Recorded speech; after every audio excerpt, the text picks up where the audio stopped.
Justina, now the investigation continues this morning on the Pelican Island Bridge after a barge carrying 30,000 barrels of vacuum gas oil hit the causeway early yesterday, spilling oil into the bay. Yeah, so right now the bridge is closed except for people who can walk across. We want to get out to TJ Parker, who is live near the bridge this morning with where this investigation stands. I mean, it looks like all of that mess, the barge is still in the water, right? Yeah, that is our understanding. And guys, we did just see a few people drive across the bridge here one by one. So it looks like they are allowing some folks off the island as well as foot traffic, as you had mentioned.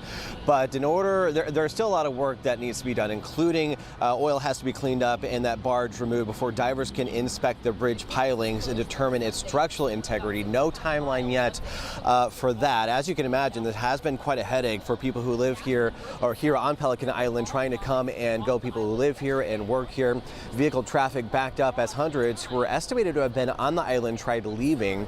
And the other big thing we're talking about is this spill response. The Texas General Land Office, who is leading this, says their first priority is, of course, the safety of the public and responders. They then will work with response partners to control the source, contain and recover the spilled material. It is estimated that up to 5,000 gallons leaked, forcing a 6.5-mile closure of the Gulf Intercoastal Waterway.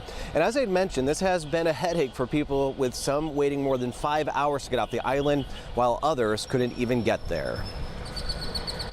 I'm just going to have to hope that the bridge reopens soon. I have pets over there and all kinds of stuff that I kind of need to get. I'm concerned, like, the environmental impacts of the oil spill. I'm really hoping that they can get that cleaned up soon, because that's not going to be good for the fish or the birds.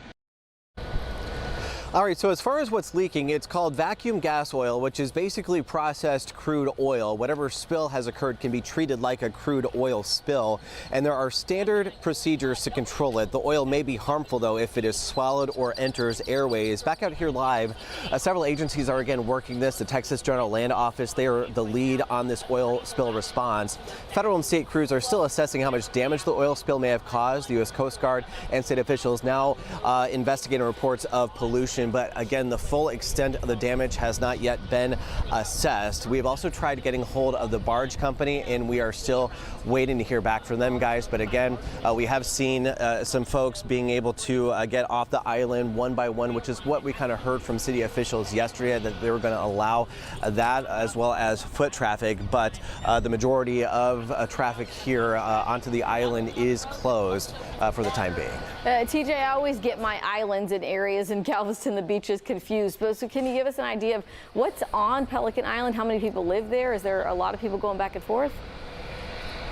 Yeah, so the biggest thing is Texas A&M, their Galveston campus is on this island. So if you're familiar with this island, that's one of the big places that you know is here. Also, about 9,000 people live on this island as well. So you can imagine that this is causing quite the backup for people who may still be attending a campus here, as well as who live on this island as well.